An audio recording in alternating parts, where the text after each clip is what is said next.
वंदे मातरम का जब मसला पेश आता है, जब ये कहा जाता है कि आपको ये जबरदस्ती गाना पड़ेगा, हम तब ये कहते हैं कि आप गाए, हम एहतराम देते हैं। नेशनल सॉन्ग है, हम उसका भी एहतराम करते हैं, उसमें दो राय नहीं है। आप गाए, हम एहतराम के लिए खड़े हो जाएंगे, मगर आप ये चाहेंगे कि हम भी गाए, मुमकिन ही नहीं है, हो ही नहीं सकता है। आप चाहेंगे, अब सब्र करो। सुबह से इतने लोग बोलते आ रहे हैं प्लीज चेयर को एड्रेस करें आप। तो जवाब सुनने का भी मादा रखा करो।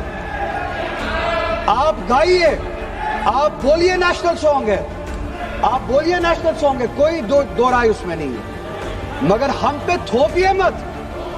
कॉन्स्टिट्यूशन इस चीज की हमें आजादी देता है, और आप खुद कहते हैं कि वंदे मातरम गाने की ईजाद ही आजादी के लिए हुआ बेशक हो। आजादी किस चीज के लिए?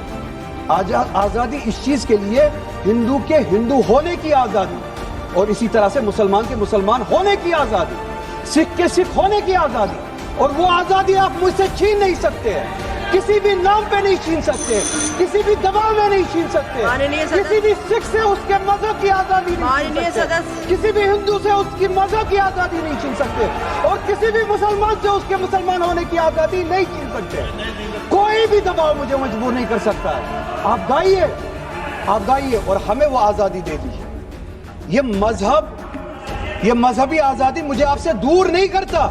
वही मजहब जो मुझे ये कहता है कि लकुम दीनकुम वलिय दीन, आपके लिए आपका दीन, मेरे लिए मेरा दीन, जिसको कॉन्स्टिट्यूशन ने आजादी दी, ये कह के कि फंडामेंटल राइट है रिलीजियस फ्रीडम। हमारा कॉन्स्टिट्यूशन हमारे कुरान की उसी आयत की तर्जुमानी करता है। 2 मिनट दे दीजिए मैडम। तर्जुमानी करता है कि आप अपने दीन पे चलिए, हमें अपने दीन पे अमल करने की आजादी दे दीजिए। आप ही की तरह बात जबरदस्ती की है, बात किसी और चीज की नहीं है। और ये डिबेट, मुझे पता है ज्यादा वक्त नहीं मिलेगा, बस 1 मिनट में मैं पूरा कर रहा हूं। और ये डिबेट सिर्फ और सिर्फ इसलिए हो रहा